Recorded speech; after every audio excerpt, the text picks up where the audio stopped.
Hello, my name is Joseph Kerr, and welcome to my storybook. Today, I'm going to read this book called T.D. Jakes. Before you do, listeners have read chapter 1 of this book. Today, the part 2 in this book is called T.D. Jakes. Before you do, this is going to be to the page of Saturday 2. The page of 31 through 47. So now, as I get to this book, I'm going to read right now to chapter 2.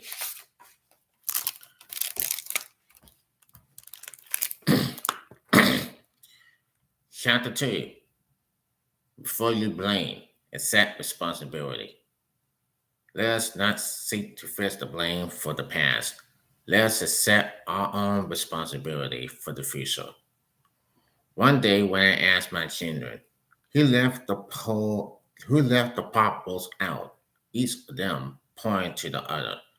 Even as the smell of onions and carrots weakened from their own breath, each one said, "Not me," and pointed to another sibling. I can say as a loving parent that my children often play this blame game, and I must admit that maybe they learned this response watching something I did or didn't take responsibility for. What I do know for certain is that I live in a world of people who blame others. Blame and making good relation decisions are related because so many paramedics are resolvable if someone will own the issue and at least take responsibility for it resolved, if not for its own. As with so many problems in our lives, maybe we didn't cause it, but it has fell our lot to fix it, rather than place blame. What would you do to take responsibility? The way to make any kind of change in your life is to begin with our frozen. Considering how you want to feel and how you want your life to look is key to making lasting changes. Once you have us, you can set out to make a plan. And definitely the first change you will make if you want to start taking a responsibility for your life right now. Today, while doing so, don't bring your old thoughts to the process. This is the new Lee making the list. The one who is not afraid of the future or ashamed of your past. Consider what's keeping you from making these changes so far and consider things you can do to deal with these challenges when they come out in the future because they will. There are many well-meaning self-help books out there that claim if you follow in steps one, two, and three, your life will change in an instant. While many of these books offer insight advice for people looking to make changes in their lives, the truth is, it just isn't that easy. What these books neglect to tell you is that change is hard. You can't accept to go from doing something one way for years and then one day walking it up and doing it differently. Just like that, you are going to have setbacks and chances. Some days you are going to forget your new vow to take responsibilities for low decisions in your life, and you are going to fall back into habits, destructive patterns, and maybe even think that change is impossible.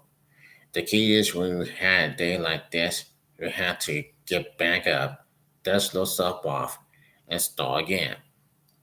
Life is a marathon, not a spirit. Stay the course. Every day we need Lord assessment to take responsibility for low life by sitting down and reviewing a low list. Praying. Ask God to forgive the strength to be the best person you can be.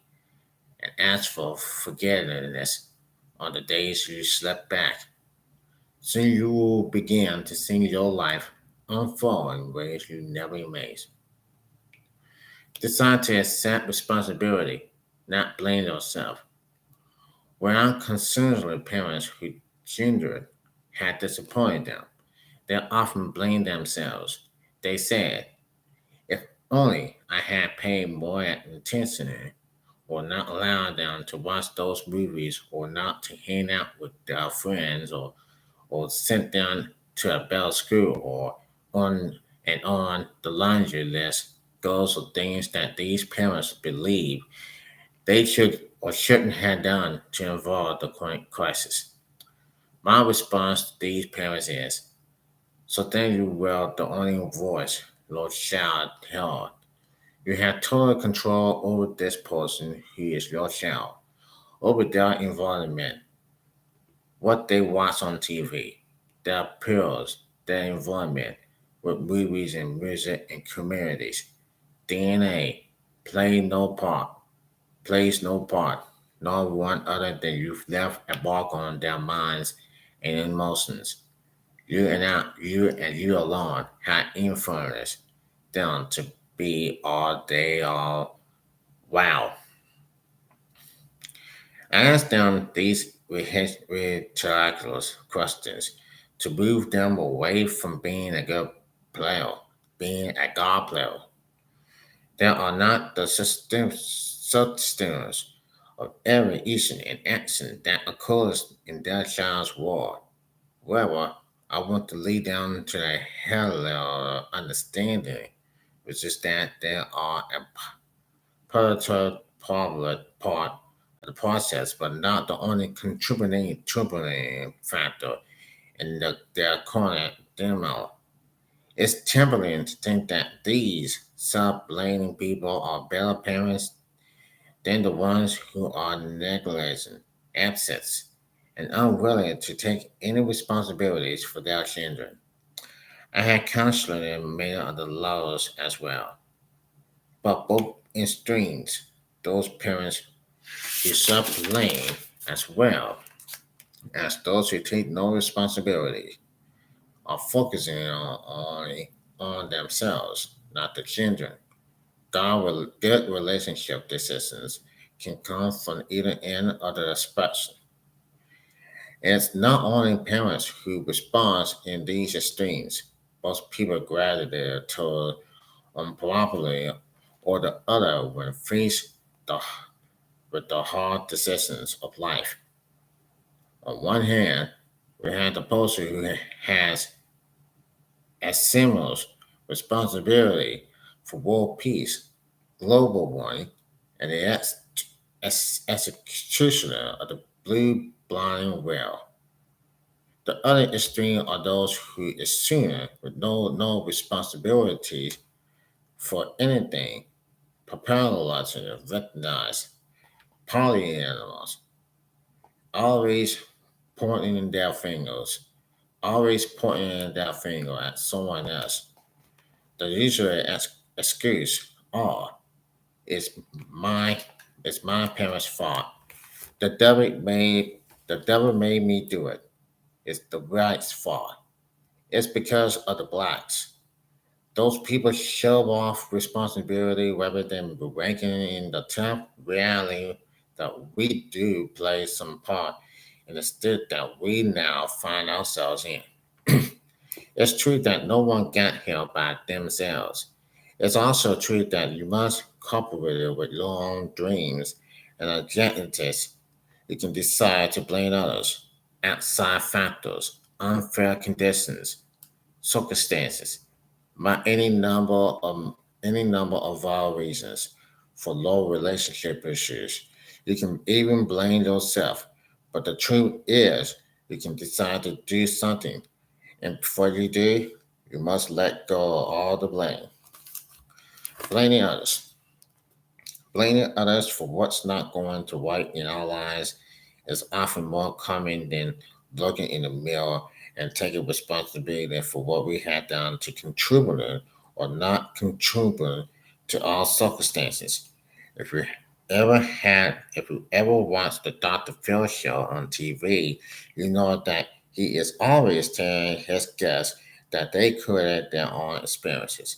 If things are not going right for you, and you find yourself pointing the finger at others, turn that finger back at yourself because that's where you need to begin to make change in your life. You and only you had the power to take charge of those circumstances and create the life you want. It may be true that low boss is a racist or assassin. Low husband or wife might be a law and a shield. Low mother may have been a drug addict, or an alcoholic. But in light of those circumstances, you have to decide to assure your right to live the life that God intends for you. Here's the dying disease.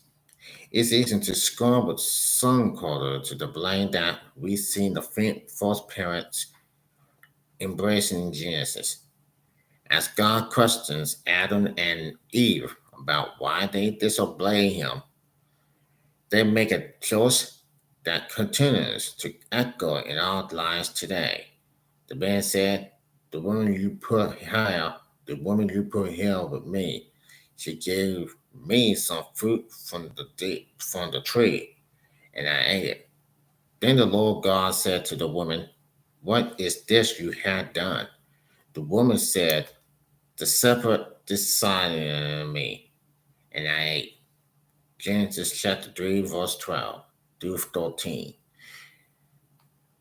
Faced with the foul odor or a poor decision, Adam tries to be organized otherwise, and the Anastas spell of sin by blaming his wife. He then blames the serpent.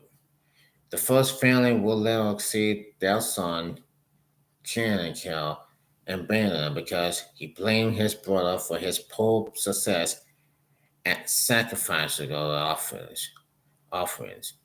He learned this from his blaming parents, whose greatest sin was their inability to accept responsibility for their own actions. The sins of the father and mommy dearest passed on to the son. They quickly devolving a family pathway of blaming that is the inheritance of all people after them. It is amazing how we continue to turn the blame game into an indefinite hereditary disorder. Blame is generational and destructive. How then we do? How then we do learn how to break this popular destruction habits? This is, for the most part, a learned behavior. I had never seen a family that didn't have enough blame to go around. Under close security, most times, you find that all of the family had contributed contributed in some way to the destruction behavior. To be sure, there are victims in family crisis, but many times we invest in it properly. We discover that perpetrations were enabled by someone's us, sons, or corporation. So who is to blame? The one who set the fire or the one who saw them set it, and said nothing?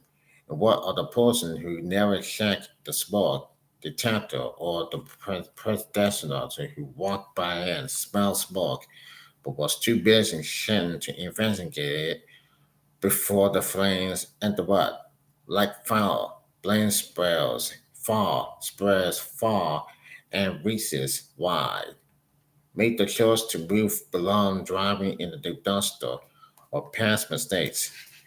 Development a strategy that focuses on where you are going, what you want, what you would like to see happen, rather than having your face attacked to the Rivera meal.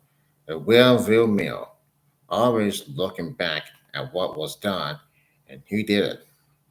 We want to bring about Healing by admit that we have all contributed in some way to where the family is now.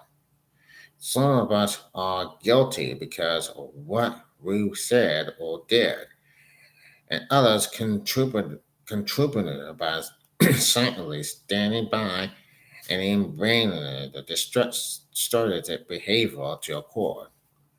The possible cases come when we move into the fluke and begin to get the family to discuss what success looks like.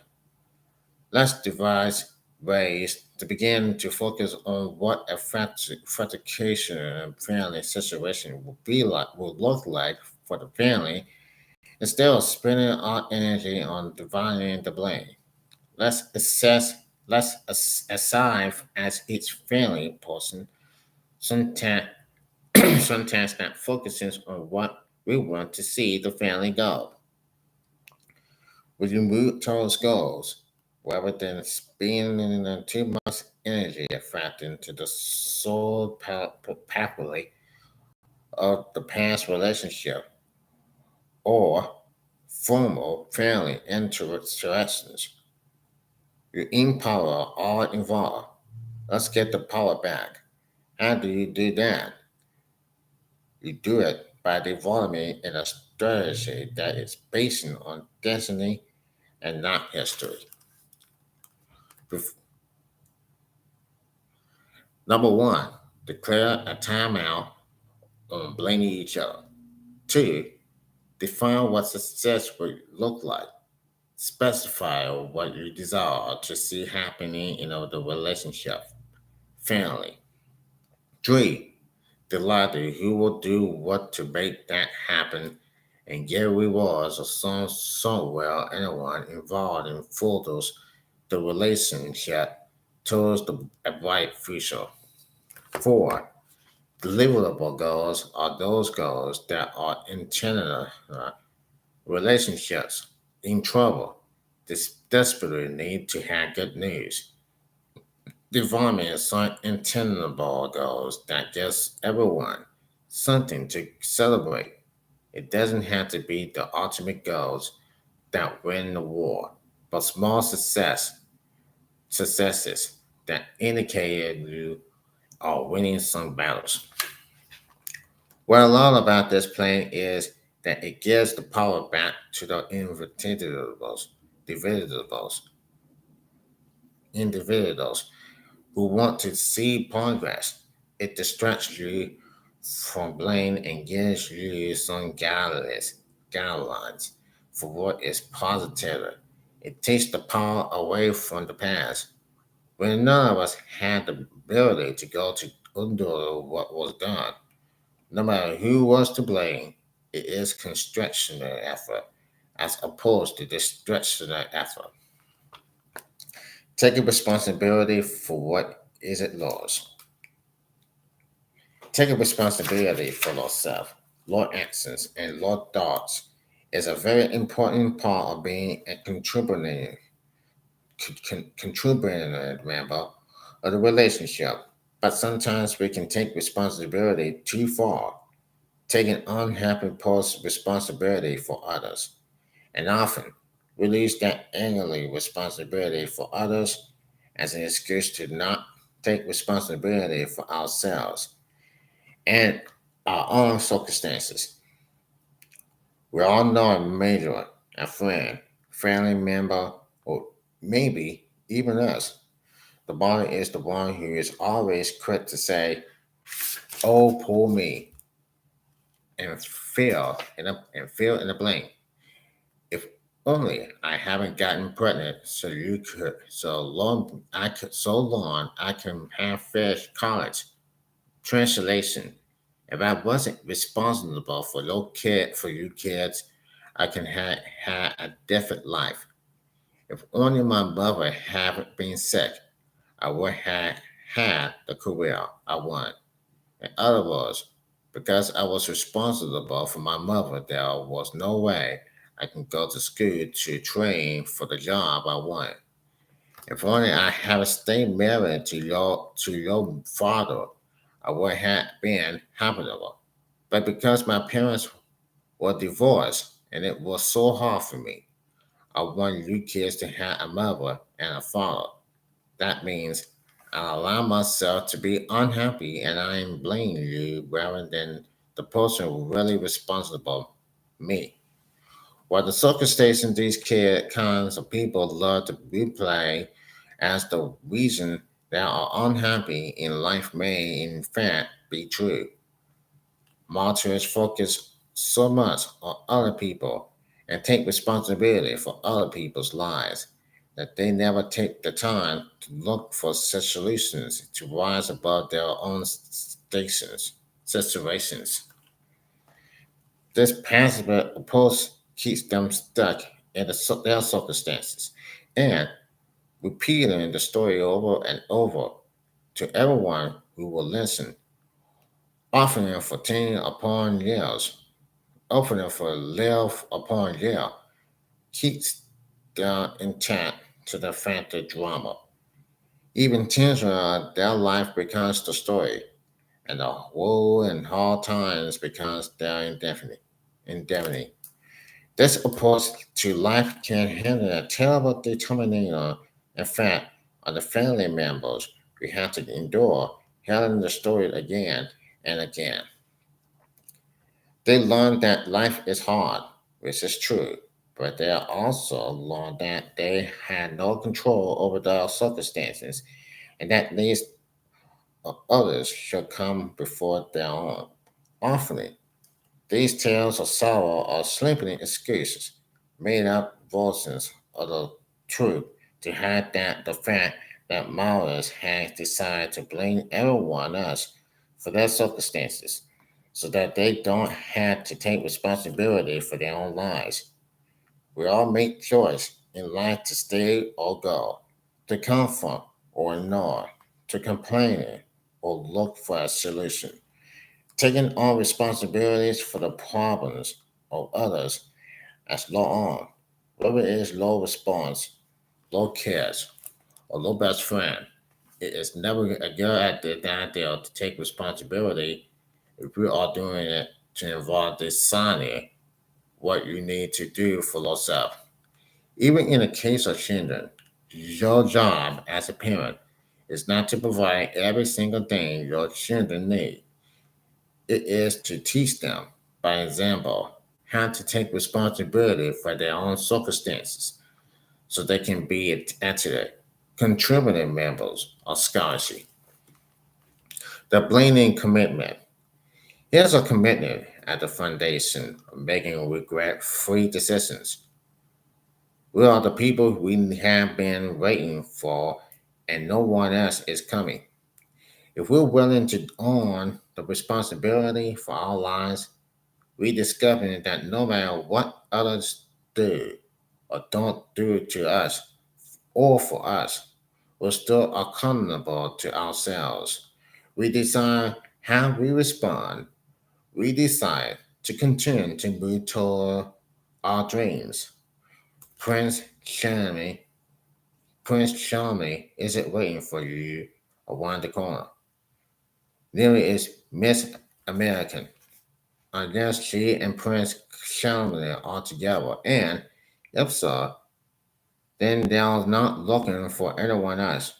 Lordship isn't coming in. The tide isn't about to turn.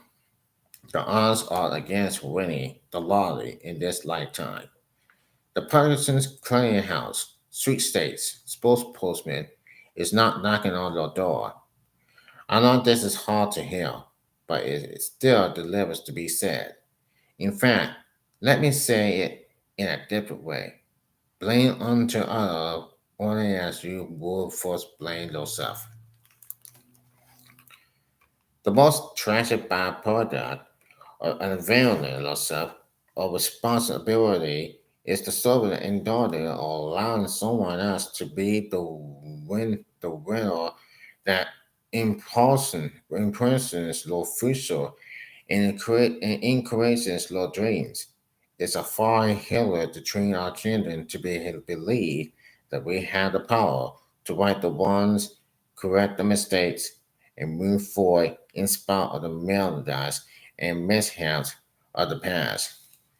It is important to teach those around us that they can overcome insurmountable, insurmountable odds. But it must be far more than in a more intellectual speech. True motivation is interventionist by example. By example, if one person overcame the upset you face, the upset you face, that victory is proof positive that you can do it also. Who would have been victimized by someone us decisions can set like labels and die at the gate of blame and complaining, or we can ignore us with a strategy that enables us to say, I am too vulnerable to die, too tenacious to wait on anyone's mercy, and too critical to accept Lord neglect as my destiny.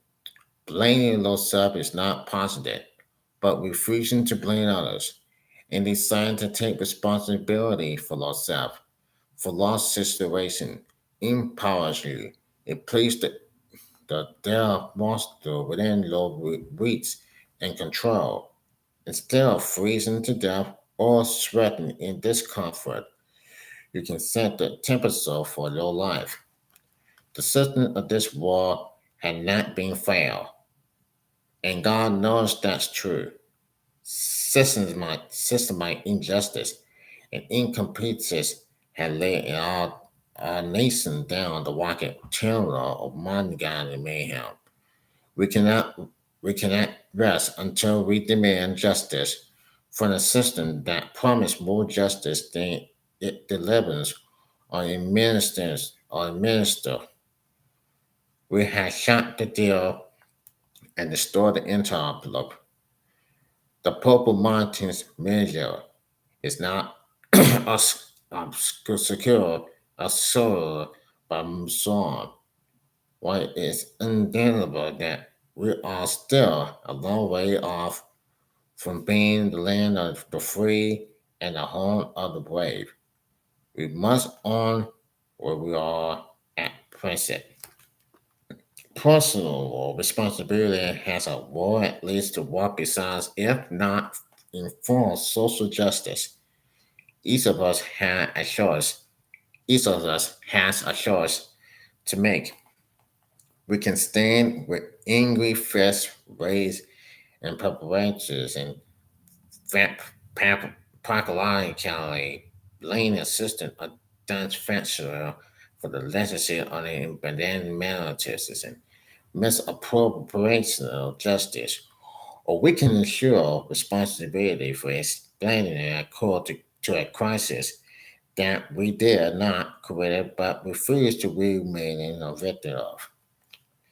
How can we demolish this our lack of production by executing our African American neighbors through membership in the local country club? How can we demand a fundament- a fundamental action without requiring a little Johnny to go to school? How can we require the handling of all ages if the age aren't going to continue to be productive? How can we suggest that stereotypical ideals about levels of races if we haven't been able to show up late for work? Can you wear an important part of the low cost blinds to work and still be shocked when your boss comments on your appearance? Think about who think about who or what you usually blame when something goes wrong. Low parents, low spawns, low bars, low kids. God. Take a few moments and make a list of usual representatives of law on Herondale tenderness to shift the responsibility for law destiny to someone other than yourself. Affirm that no one is to blame. Decide that you can make responsible decisions to change what is in your power to change. I understand that some have blamed themselves into a state of depression. Blame can be a heavy cross to bear if it does not have a strategy that serves as a penetration to live it to responsibility and even belong to the relentless reactive strategy plan. Essentially, is it healthy to take the blame for things we didn't do, but it is quite happily to assure the responsibility for the things that can that you can change. Recently, I witnessed a stunning example of someone facing immoral loss who chose to step into it and take responsibility for moving on with his life.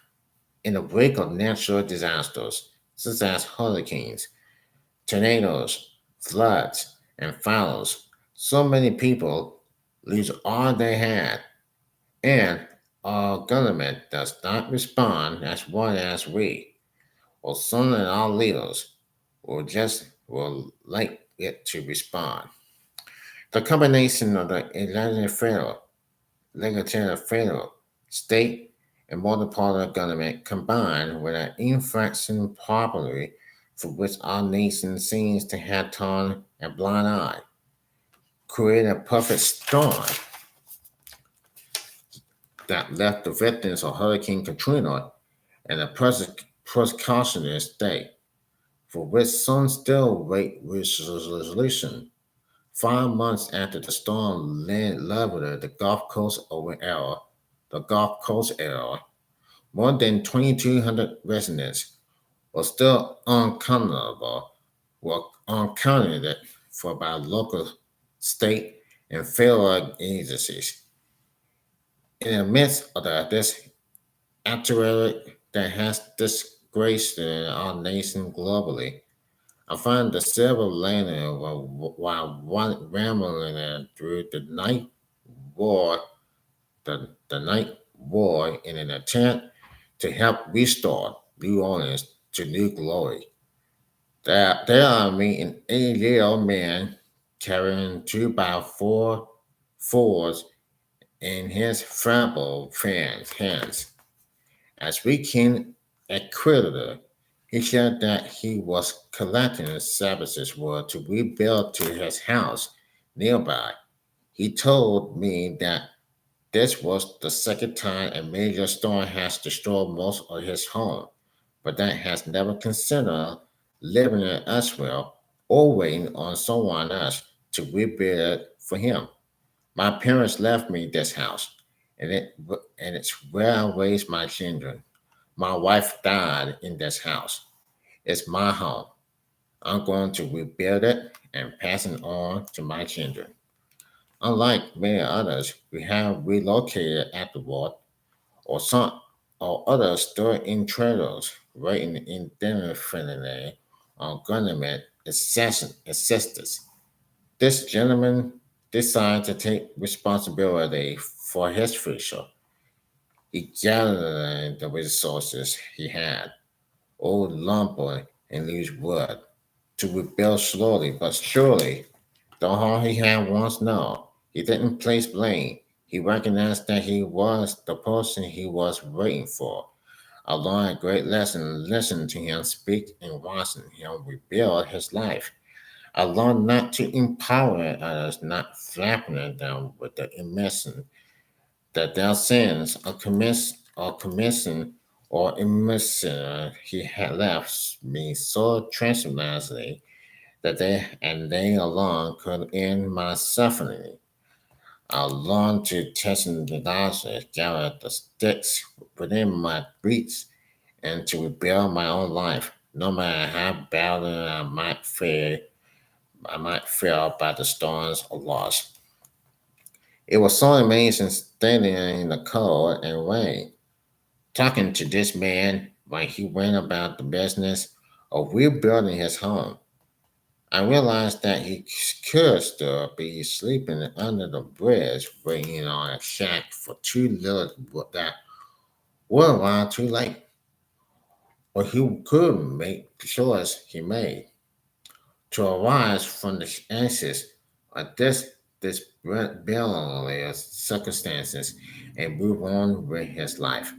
He knew that if he did not, he could only blame himself. Please do not hear me by Please do not hear me saying this. We should not ask for help when we need it, or that those who want for assistance or our pastor witness. No, what I'm saying is that you have the power to lift yourself beyond any dismiss relentlessness that you may face. Blame parents. Parents and all socially often get a bad rap.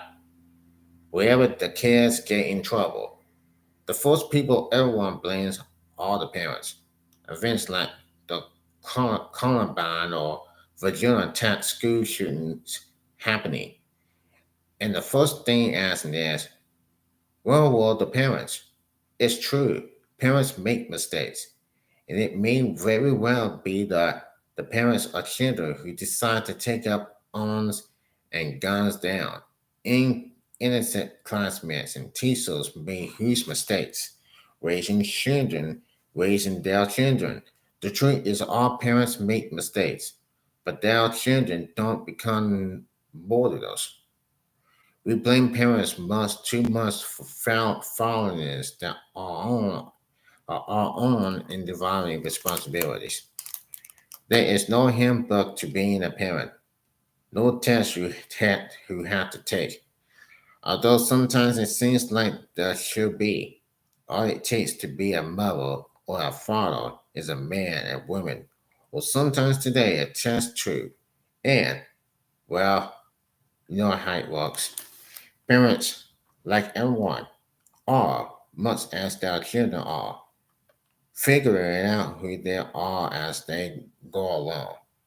When we have the urge to blame our parents for everything that's wrong in our lives, it might be the better idea to stop and consider that they love us, want the best for us, and did the best they could. When I know that every parent wasn't like Bill and Shell on the Cosby Show. No parent, no parents will like that. Most parents want their children to have a better life than they had, where we can look back and consider our parents' circumstances and perhaps some of the challenges they had to face while advising us. We'll be able to see them and the mistakes they made towards us with a little more compassion. They are human beings, just as we are man, make mistakes just as we do. None of us is perfect. If we have a tendency to blame low parents for what is wrong in low life, considering that in this light is the way to release low self from a painful and disappointing past and allow space to focus on the future.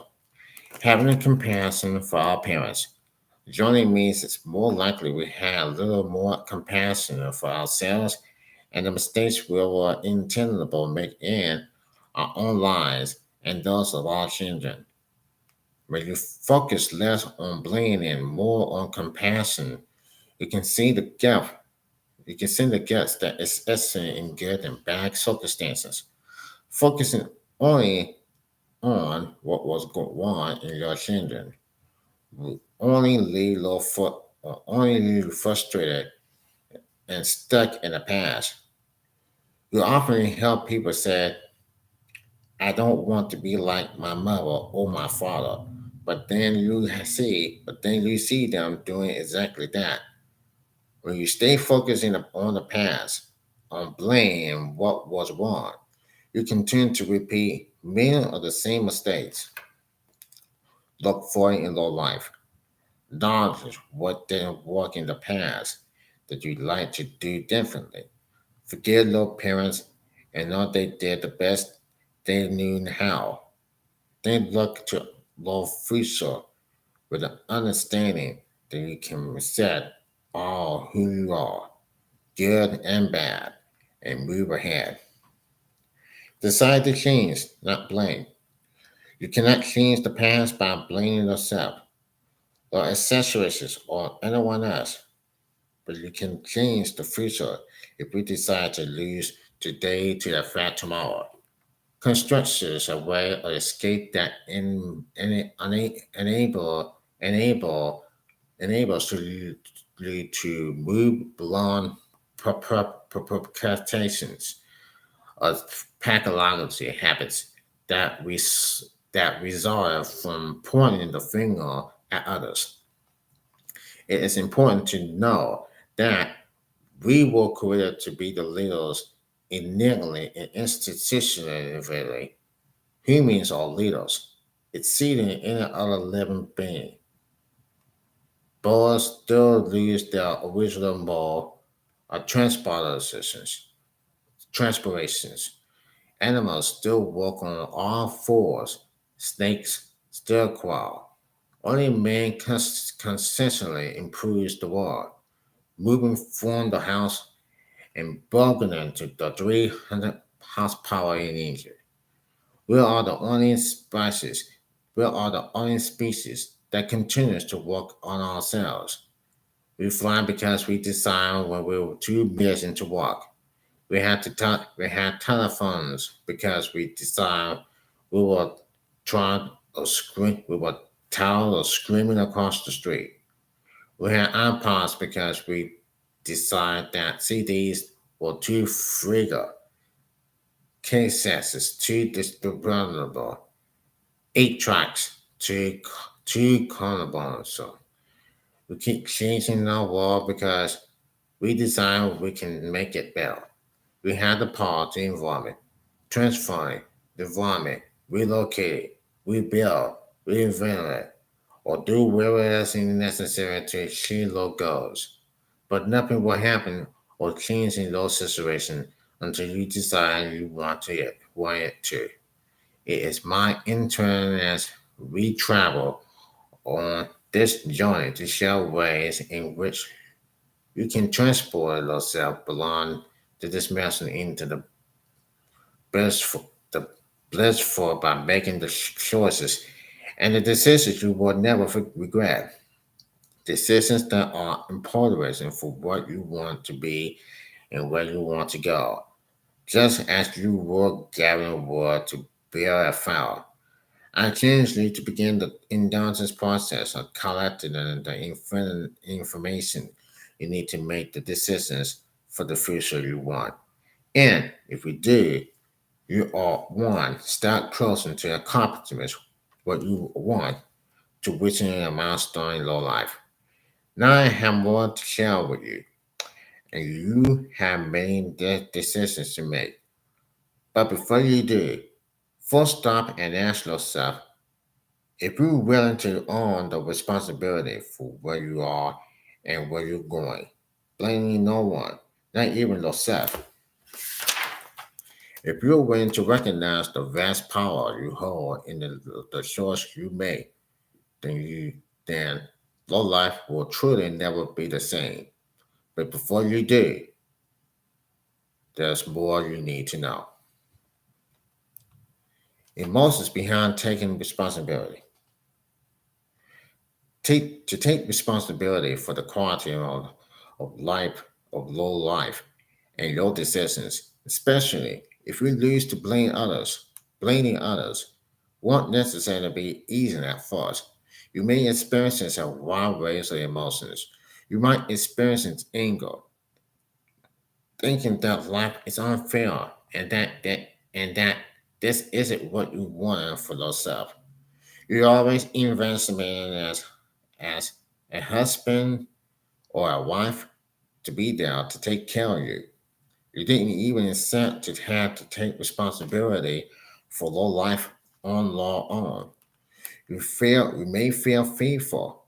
You may feel fearful, afraid that you won't be able to do it, and that if you fail, you only have yourself to blame. Maybe you feel ignorantly that you have to consider your life in a different light, from a different perspective.